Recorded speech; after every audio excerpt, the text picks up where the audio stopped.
আসসালামু আলাইকুম রহমতুল্লাহ বরকাত। কি অবস্থা সবার? আশা করি সবাই অনেক অনেক অনেক ভালো আছেন। চলো, আমি আপনাদের আজকের ট্রেডের রিভিউ দিচ্ছি। তো আজকে আমি ফান্ডিং টিপসে সকালবেলা ওঠার পর আমি দেখলাম মার্কেটে একটা হাই মোমেন্টাম আছে ইউএসডি জেপিওয়াই তে। আমি ইউএসডি জেপিওয়াই ট্রেড করি না, বুঝছেন? জাস্ট আমি আপনার ইউএস অয়েলের আর মানে অন্য অন্য পেয়ারগুলো দেখি যাতে গোল্ডে কিরকম মুভ আসতে পারে। গোল্ডে অনেক বড় মুভ দিছে, কিন্তু আমি এখান থেকে দেখলাম একটা নিউজের কারণে এরকম ফ্ল্যাকচুয়েট হইতেছে। নিউজটাও দেখতেছিলাম। তারপর আমি বললাম না, এখান থেকে একটা ট্রেড নেওয়া যায়। তো এইখান থেকে এই বরাবর মাস বড় এই সেম জায়গা দিয়ে ট্রেড নিয়ে নিছি ধুম, মানে ফান্ডিং পিপসে। কিন্তু কি হইছে, এটা ফ্লোটিং এসএল হিট করে দিছে। আমার প্রফিটের পরও আমি লস। কেমনে এবার আপনাদের বলি।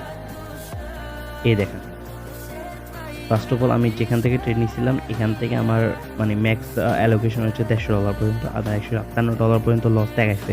দেখানোর পরে আমার $360 প্রফিট দেখাইছে। তারা এই প্রফিট দেখায় আর কি লাভ হয়েছে?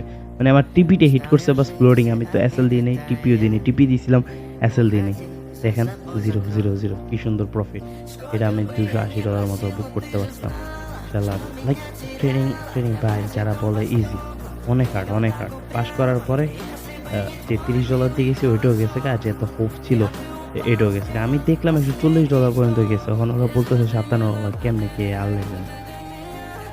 আর মানে মানে ফান্ডেড অ্যাকাউন্ট মানে পাস করা ইজি, কিন্তু পে আউট বের করা এটা থেকে লাইক এর চেয়েও অনেক অনেক অনেক বেশি হার্ড।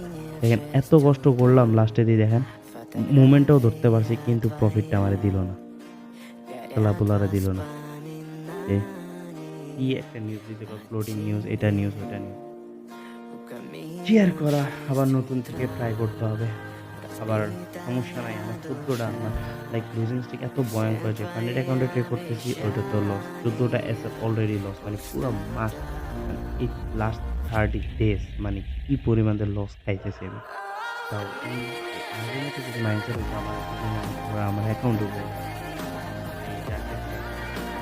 তখনও বাচ্চা আছি।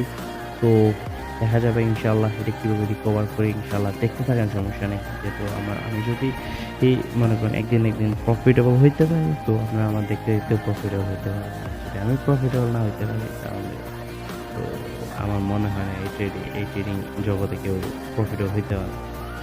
যদি আমি প্রফিটেবল না হইতে পারি 2 বছর ট্রাই করবো, 2 বছর করতে করতে মরে যাবো। লাইক কতটুকু খাইবো? মার্কেট যদি প্রতিদিন আমার খাইতে থাকে কতটুকু খাইবো দেখা যায়।